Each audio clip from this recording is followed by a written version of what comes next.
கோவை காலப்பட்டி பகுதியில் உள்ள பெரிய விநாயகர் கோவிலில் பக்தர்கள் மற்றும் பூசாரி இல்லாததை நோட்டமிட்ட நபர் சாதாரணமாக சாமி கும்பிட வந்த பக்தர்களைப் போல கோவிலுக்குள் நுழைந்து யாரும் கவனிக்கவில்லை என்பதை உறுதி செய்து கொண்டு நேராக கருவறைக்குள் நுழைந்தார்.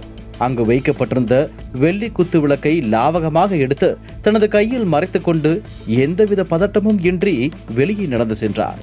சிறிது நேரம் கழித்து பூசாரி உள்ளே சென்று பார்த்தபோது கருவறையில் விளக்கு காணாமல் போனதை கண்டு அதிர்ச்சியடைந்தார். உடனே கோவில் நிர்வாகத்திடம் தகவல் தெரிவிக்கப்பட்டது.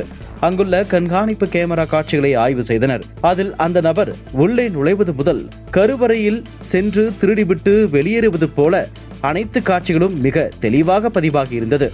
இந்த வீடியோ காட்சிகள் தற்பொழுது சமூக வலைதளங்களில் வேகமாக பரவி வருகிறது.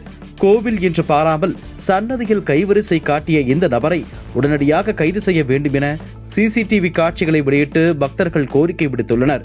மேலும் இதுபோன்று மற்ற கோவில்களிலும் நிகழாமல் இருக்க காவல்துறையினர் உரிய நடவடிக்கை எடுக்க வேண்டும் என கோரிக்கை வைத்துள்ளனர்.